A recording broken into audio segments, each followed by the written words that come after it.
안녕하십니까, 임원지 목사입니다. 책 읽는 영어, 영어로 책 읽기 5번째 강의를 시작하겠습니다. 오늘은 핵심 정리로 문장의 오형식을 설명을 해보겠습니다. 보통 문장의 오형식은 중학교에 들어가서 영어의 가장 첫 단계로서 파악하는 것이죠. 보통 문장의 오형식이 그래서 영어를 배우는 가장 기본적인 단계로 모두가 알고 있습니다. 자, 문장의 오형식을 보통 이렇게 정리를 합니다. 1형식 주어 동사, 2형식 주어 동사 보어, 3형식 주어 동사 목적어. 자, 이렇게 4형식 5형식까지 우리가 굉장히 열심히 외우고 익혔습니다. 근데 이 5형식 분류에 결함이 없을까? 있을까? 이 점을 우리가 생각을 해봐야 됩니다. 왜냐하면 사실은 이 문장의 5형식을 잘못 배웠기 때문에 영어를 완전히 잘못 배우고 잘못된 길로 들어서서 회복 불가능한 정도로 어떤 좌절감을 느끼면서 나는 영어가 안 되는가 봐 이렇게 생각하는 경우가 너무나 많기 때문에 그렇습니다. 자, 여기 두 개의 문장이 있습니다. A man is, there is a man. 이 두 개의 문장이 있습니다. 몇 형식입니까? 먼저 뜻부터 생각을 해봐야겠죠. A man is, 한 남자가 있다. There is a man, 거기에 라고 번역을 한다면, there가 거기에 라고 한다면 거기에 한 남자가 있다. 그런데 우리가 외웁니다. There is 이 구문은 뭐가 있다 없다 라고 하는 뜻을 표현할 때 쓰는 거라고. 그러니까 there is a man도 뭐가 있다 없다니까 한 남자가 있다. 그러니까 a man is도 한 남자가 있다. There is a man도 한 남자가 있다. 뜻이 똑같습니다. 그럼 위의 문장 몇 형식입니까? 위에 공식에 맞춰보면 1형식입니다. There is a man 공식에 맞춰보면 몇 형식입니까?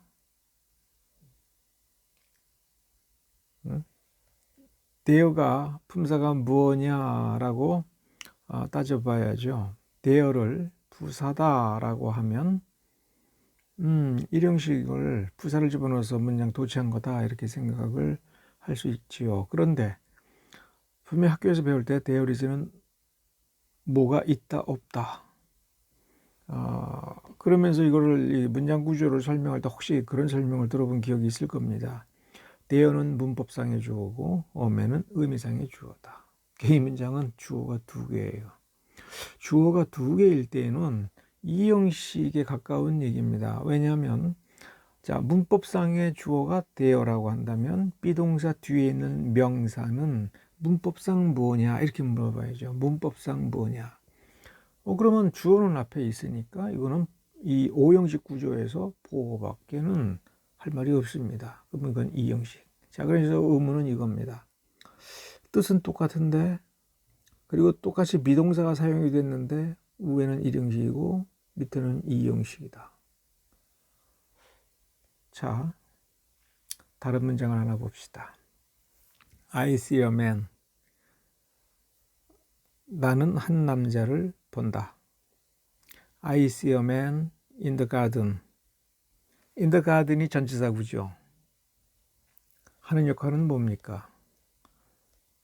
명사 뒤에서 앞에 있는 명사를 꾸며준다. 자, 그러면 그 정원에 있는 한 남자를 내가 본다. 자, 이렇게 하면은 둘 다 똑같이 3형식입니다. 그런데 이럴 수는 없을까요? 한 남자가 정원에 있는데 내가 그거를 본다.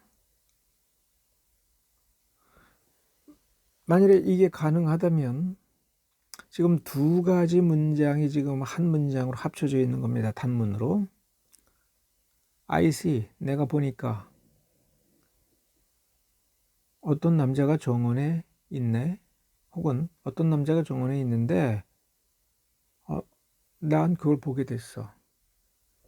그렇죠? 자, 그러면 이것도 삼형식일까요?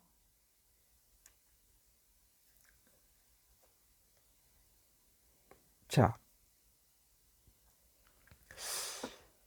오형식으로 분류할 때 이 분류 방식의 치명적인 결함은 뭘까? 결함이 있을까 없을까?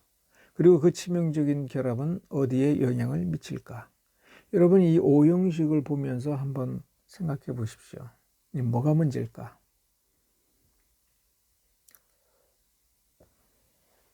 이 주어라고 하는 거, 보어라고 하는 거, 이 품사론에 없는 용어입니다.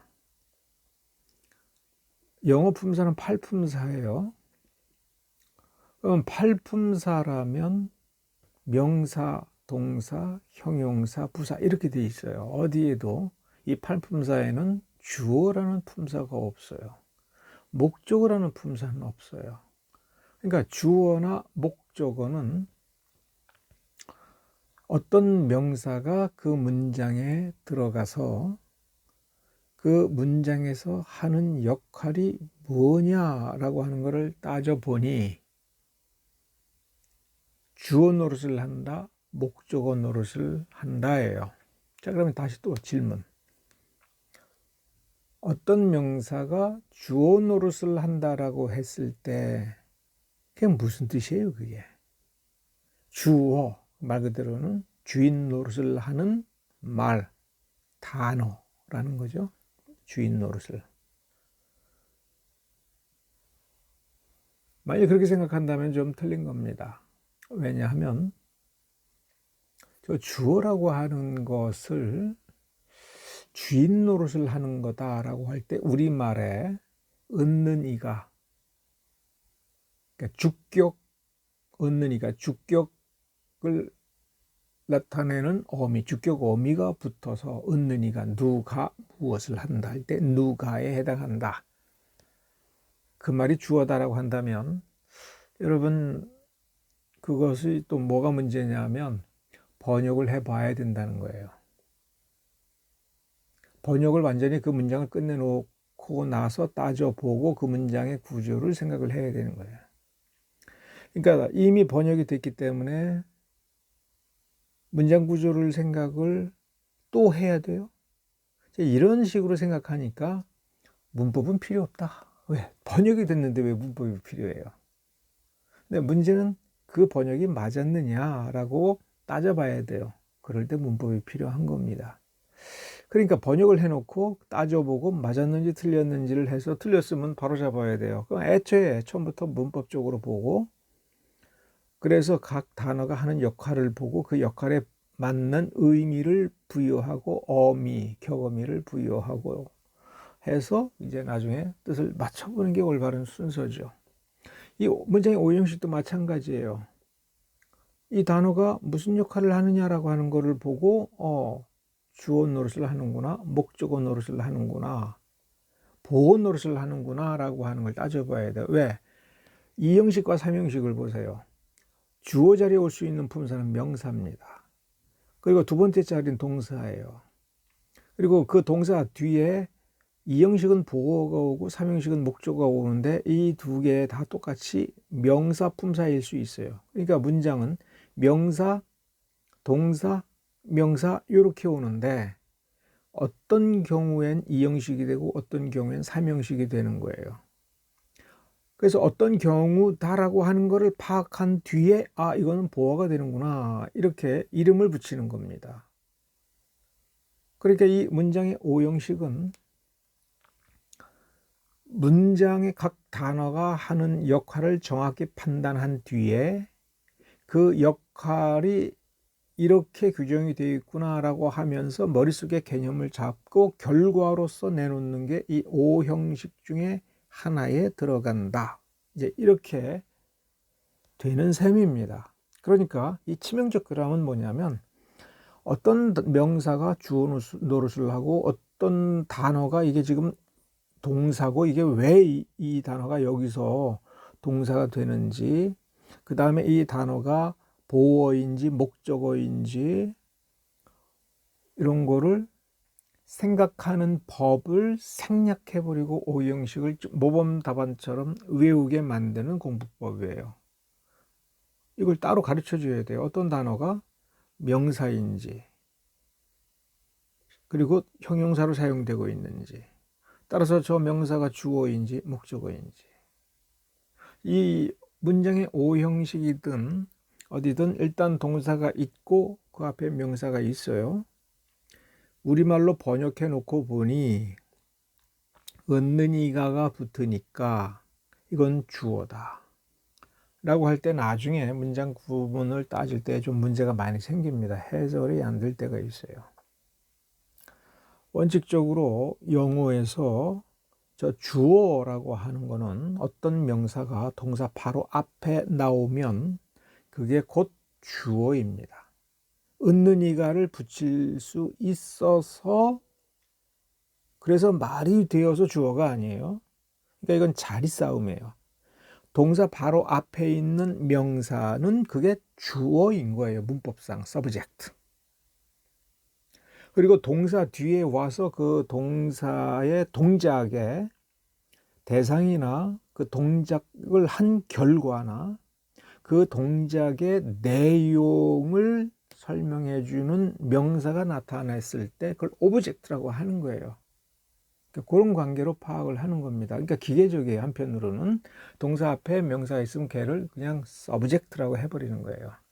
은는이가를 꼭 붙일 수 있어서 그걸 주어라고 하는 게 아니에요. 그러니까 예를 들면 우리 집에 방이 3개가 있다. 그걸 우리 집에는 방이 3개가 있다. 자, 우리 집에는 은는이가죠. 그리고 우리 집에가 혹은 우리 집이 주어입니까? 은는이가가 붙어서예요. 이걸 영어로 쓰면 our house has 이렇게 돼요. 우리 집에 혹은 우리 집에는 그 덩어리가 부사예요. 우리말로 보면 부사예요. 그러니까 반드시 우리 집에는 그러니까 in the our house 이렇게 써야 되냐? 아니요. our house를 그냥 명사를 쓸 수도 있어요. 그리고 뒤에 have 동사의 3인칭 단수 has를 쓰게 되면 그 동사 have 동사 앞에 our house라고 하는 명사가 온 거예요. 그래서 번역을 해보고 실제 의미가 이게 부사처럼 되어 있더라도 문장 구조상으로는 주어인 겁니다. 이게 실제로 이렇게 생각을 해야 되는데 이 오형식에는 그런 생각의 과정, 정확하게 생각하는 어떤 원리들을 완전히 생략을 해버리고 일단 정답부터 딱 제시해 놓고는 맞춰봐. 그러니까 정답을 정해 놓고 그 정답의 문장을 맞춰버리는 오류가 생기니까 이게 문장을 생각하는 힘이 없어지고 문장을 보는 정확한 어떤 판단력, 분별력 이게 없어지는 거죠. 그래서 이렇게 문장력이 없는 사람이 성경을 보면 그 성경을 어떻게 보겠어요? 그 문장을 내 마음대로 보게 되는 겁니다. 그리고 그 상대방과 이 소통을 할 때 상대방과는 다르게 내가 내 마음대로 의미를 정해서 대충 넘어가 버릴 수가 있어요. 자, 우리가 그 Fate Alone, 알시 스프라울의 이 책의 서론의 첫 번째 문장을 봅시다. 첫 번째 문장을 저 오형식에 맞추어서 한번 따져봐요. 오형식을 외운다고 해서 이 문장의 구조와 형식이 눈에 보이느냐?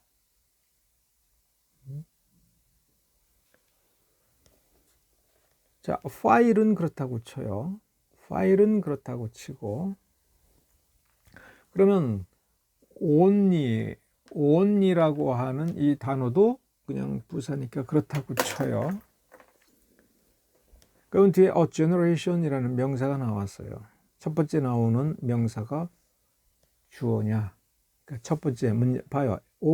다섯 개 형식 전부가 첫 번째 자리에 주어고 명사가 주어가 되니까 첫 번째 자리인 이 명사가 주어냐 이거예요. 그런데 뒤에 어고가 나와요. 그러면 이것도 이제 부사라고 칩시다. 부사. 그러니까 여기까지 부사로 한 덩어리. 로만 캐톨릭스 앤드 접속사로 프로테스탄트. 레어릴은 부사니까 일단 빼고 파인드 동사가 과거 시제로 나왔어요.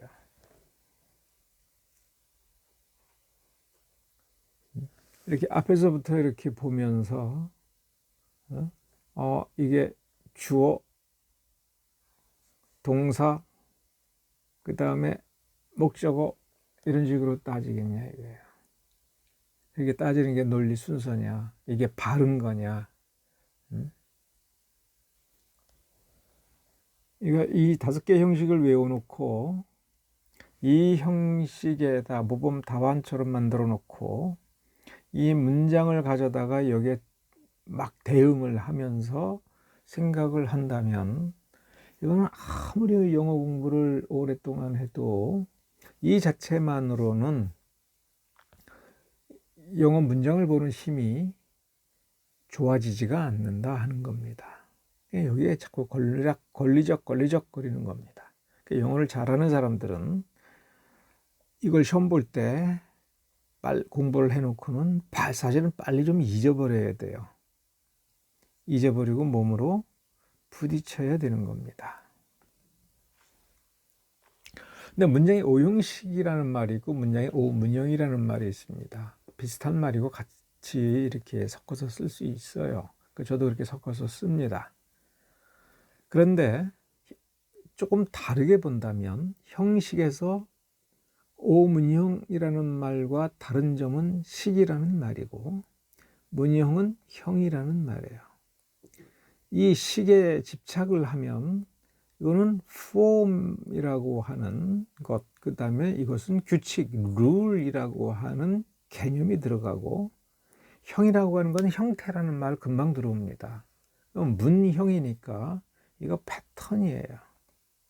이렇게 놓고 보면 오형식을 얘기하는 거하고 오문형을 얘기하는 것은 완전히 다른 영역이 될 수가 있습니다. 그러면 이제 우리는 이렇게 결론을 내려야 돼요. 실제로 문장을 구성하는 형식이 우리가 오형식을 배우는 목적이 아니라는 거예요. 패턴을 익히는 겁니다. 그러니까 패턴이라고 하는 것은 문장의 실제 내용을 분류하는 범주예요. 원래 오형식은 조금 전에 본 5개의 공식이 아니라 문장의 내용을 분류한 어떤 범주예요. 이게 실제 예입니다. 자, 1형식은 주어, 동사, 2형식은 주어, 동사, 보어 이렇게 되어 있는 게 아니고 이런 식이에요. 왼쪽에 있는 문장을 보세요. 어떤 남자가 있다. 뭐가 있다. 여기 뭐가 있네? 이게 있네? 라는 말을 하게 되는 거예요. 사람들은. 이건 어느 나라 말이든 사람이 일상생활에서 쓰는 말이 보니까 크게 5가지 범주가 아주 기본적인 거다라고 하는 거예요. 그러니까 실제 문장 품사에 의하여 문장이 어떻게 구성이 됐느냐라는 외형의 어떤 공식이 아니라 개념이에요. 여기 뭐가 있네? 이렇게 쓰는 말이 있어요. 뭐가 있네? 이게 뭐야? 이게 여기 있네? 그가 저기 있네? 저 사람이 저기 있네? 이렇게 쓰는 말이에요. 이렇게 쓰는 거를 일형식이다. 이렇게 하자. 그러니까 문장이 먼저 있고 이 패턴에 형식을 붙여놓은 거야. 저기 어떤 남자가 있어. 그 남자의 이름이 뭐지? 그 남자의 이름은 뭐야? 또 그 남자는 지금 상태가 어떻다? 그 색깔이 어떻다, 키가 어떻다, 그 남자는 키가 어떻다. 여기서 키가라는 말이 중요한 게 아니에요. 키가 어떻다, 키가 크다, 키가 작다, 이렇게 할 때는 뒤에 형용사를 뭘 쓸 것인가를 정하려고 하는 거예요, 영어의 경우에는. 그러니까 그 남자의 키의 상태가 어떻다, 그러니까 뭐가 어떻다, 그건 어떻다, 그건 이름이 뭐다, 이렇게 그것에 대한 정보를 보충해 주는 문장이 있는 거예요. 이걸 이 형식으로 하자, 이렇게 된 거예요. 근데 그 남자가 뭘 한다, 뭘 만들어낸다, 그 어디에 대고 무엇을 한다, 구멍을 판다, 뭐 땅을 파서 구멍을 만들어, 땅을 파서 거기 있는 어떤 거를 꺼내, 뭐 이렇게 무엇을 한다라는 패턴이 있어요. 그럼 이걸 삼형식이라고 한 거예요, 개념상. 그 남자가 무언가를 해요. 그 남자가 뭘 하는 거예요. 근데 그 결과물을 다른 사람에게 주는 개념이 있어요. 뭘 샀어, 그걸 누구에게 줬어. 누구에게 주려고 샀어. 그럼 시간이 지나면 당연히 그 사람에게 주겠죠. 그게 사형식입니다. 그 남자가 다른 사람에게 무엇을 시켜요. 그래서 그 남자, 이 문장의 주어가 하는 일은 시키는 일을 하고, 그 무엇인가를 하는 거는 다른 사람이 하는 거예요. 그래서 그 남자가 다른 사람에게 뭘 시킨다, 이게 전부 개념입니다. 그러니까 사람이 하는 말은 이 5가지 패턴 중에, 범주 중에 하나에 들어가는 거예요, 우리가 보통 쓰는 말을. 그러니까 이거를 형식이라고, 영어 문장은 이 5가지 형식으로 되어 있다고 생각하면 절대로 안 되는 겁니다. 영어 문장은 실제로는 29개의 기본 패턴으로 되어 있어요. 29개의 5형식이 아니라 29형식입니다.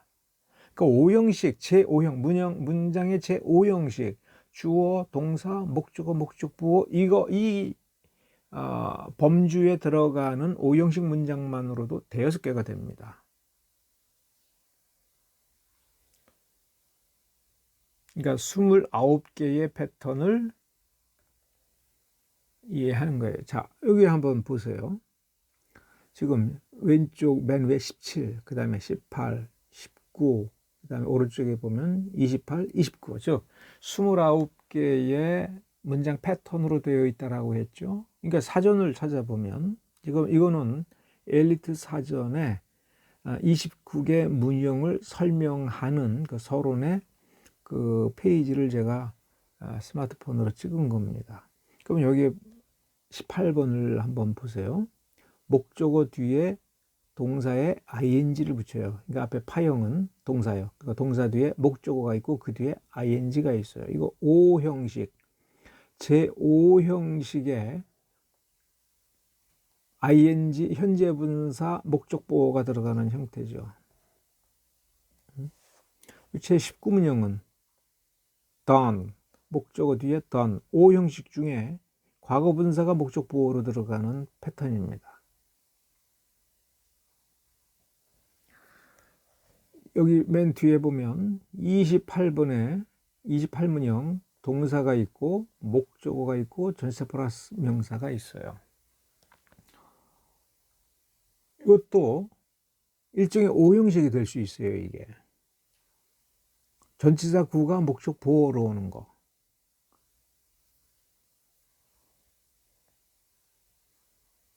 그 다음에 29문형에 보면 동사 뒤에 전치사 플러스 명사가 오고 그 뒤에 that 절이 오는 거예요. 4형식의 변형식이라고 볼 수도 있어요. 4형식. 왜 변형식이냐? 그냥 여기다가 우리가 흔히 4형식은 간접 목적어를 그냥 명사만 써요. 목적격으로. 근데 여기서 전치사 플러스 명사니까 품사가 뭡니까? 부사죠. 그 뒤에 대트절이에요. 그러니까 기본적으로 3형식에다가 전치사 플러스 명사를 붙였는데 이게 의미상으로는 4형식의 의미를 갖는 거예요. 그러니까 3형식을 가지고 4형식을 만들어 버리는 겁니다. 3형식 중에 동사 뒤에 대트절이 있는 게 있죠. 동사 뒤에 대트절이 있는 거예요. 거기다가 전치사 플러스 명사를 집어넣어서 내용상으로 사형식을 만들어요. 왜 이렇게 오느냐, 이렇게 올 수 있느냐, 이 동사가 이런 구조를 쓸 수 있는 동사인 거예요. 그러니까 뭐를 봐야 돼요? 동사를 봐야 되는 겁니다. 실제 C 동사를 사전에서 찾아보면 이런 식으로 C 동사 뒤에 목적어가 오고, 그럼 몇 형식이에요? 3형식이에요. C 동사 뒤에 목적어가 오고 뒤에다가 두 했으니까 이게 원형 부정사가 오는 거예요. 그러면 몇 형식이에요? 이거 5형식이에요. 또 그러니까 원형 부정사가 온 5형식 뒤에 보면 목적어 뒤에 동사의 ing, 이거 몇 형식이에요? 5형식이에요. 현재 분사가 목적보어로 온 겁니다. 그러니까 3형식, 5형식, 5형식 세 가지 이렇게 쓰여질 때의 뜻은 보다, 보이다. 여러분 아까 예문에 I see a man in the garden이라고 하는 구문이 있었죠. 자, 보다, 보이다 라고 했으니까 앞에 뜻으로 하면 내가 보니까 어떤 남자가 정원에 있다 이렇게 돼요. 근데 보이다니까 어떤 남자가 정원에 있는데 내 눈에 띄었네, 내 눈에 그렇게 보이네. 그건 내가 보려고 한 게 아니라, 그러니까 보다는 내가 보려고 해서 찾아보고 의도적으로 이렇게 집중해서 보니까 그거 보이는 거예요. 그래서 보게 된 거예요. 그래서 찾아낸 거예요. 근데 무엇이 보이다는 찾을 생각이 없고 볼 생각이 없는데 눈은 뜨고 있고 왔다 갔다 하다가 보니까 눈에 띈 거예요. 다르죠. 뜻이 다른 거예요. 이거를 구별을 해야 돼요. 그리고 여기 밑에 쭉 보면은 8번에도 이렇게 패턴, 지금 이게 문장의 패턴들이 이렇게 있어요. 이건 무슨 뜻이냐면 이 사전은 혼비가 발명한 찾아낸 29문형이라고 하는 패턴을 의거하여 만들어진 것은 맞는데 29개의 기본 패턴을 다 외워야 되느냐? 그건 이해의 대상이지 외우는 걸로는 안 된다 이거예요. 그러니까 5형식 문장을 5개 공식으로 외웠다 하더라도 그건 외워서 되는 게 아니라 이해해야 되는 거예요. 5형식은 개념을 이해하는 거고 29 패턴은 문장 실제 구조를 이해해야 되는 거예요. 그러면 이거는 여기 보면 목적어, 그다음에 전체 플러스 명사, 그다음에 목적어 뒤에 원형 부정사, 목적어 뒤에 현재 분사 이렇게 되어 있어요. 그러면 이거는 실제 문장을 이 독자가 파악해서 이게 동사고 기본적으로 동사는 찾아야 되는 거예요. 동사 찾아야 되는 거예요. 이게 동사고 이 뒤에 있는 이 명사는 목적어구나. 그리고 저 뒤에 있는 저 do는 원형 부정사구나. 저 ing가 붙은 저거는 현재 분사구나. 과거 분사구나. 그래서 지금 개념상 5형식으로 쓰이고 있구나. 이거를 볼 줄을 알아야 된다는 거예요. 실제 문장을 볼 줄을 알고 어떻게 구조가 되어 있는가를 문장에서 확인한 뒤에 이 의미 연관관계가 실제로 어떻게 되어 있는지에 대한 해설을 보고 싶을 때에 사전을 보는 거예요. 그러니까 가장 공부가 못하는 방법은 뭐냐면 자기를 바보로 만드는 방법은 이 패턴을 다 무시하고 C 무슨 뜻이지? 보다네 이렇게 하고서 이제 내가 이건 알았어 하고 넘어가는 겁니다. 대개의 경우 사람들은 영어 못하는 사람들은 첫 번째 눈에 보이는 첫 번째 뜻만을 딱 찾아보고 외워버리는 거예요. 이게 다다 이거예요. 이게 보다, 나는 본다. 좀 나아가서는 뭐 관찰하다, 구경하다, 이런 정도, 이 정도면 충분해 이렇게 생각을 하고 넘어가면 그는 죽을 때까지 이 영어가 안 되는 길을 스스로 선택을 한 겁니다. 여기에 보면은 실제로 보면 meet 만나다라는 뜻도 있고요, 방문하다라는 뜻이 있고요, 문병하다라는 뜻이 있어요. 또 심지어 진찰을 받는다라는 뜻도 있어요. 자주 만나다라는 뜻도 있고요, 우연히 만나다라는 뜻도 있고요, 경험하다라는 뜻도 있어요. 발견하다라는 뜻도 있고요, 알아채다라는 뜻도 있어요. 이건 일부입니다. 이걸 어떻게 본다라고 하는 거 하나 가지고 해결할 수 있겠습니까? 이거 해결이 안 되는 겁니다. 자, 정리합시다. 영어 O 형식은 문장의 실제 구조가 아니라 개념이다. 실제로는 한 문장을 보면서 팔품사를 가지고 이 팔품사를 내가 머릿속에서 활용을 해가지고 실제로 저자가 쓴 문장을 이렇게 품사로 보면서 실제 문장 구조가 어떻게 되어 있는가를 파악하여 그 문장에서 서로의 단어들이 가지고 있는 관계에 의거하여 정해진 뜻을 찾아내는 겁니다. 이게 기본 원리예요. 그러면서 이 정해진 그 원리를 찾아서 적용해서 문장의 의미를 파악할 때 약간의 그 여유, 폭이 있습니다. 여기 이렇게 해도 되고 저렇게 해도 되고라고 하는 것이 이게 정해진 법칙 안에서 되는 겁니다.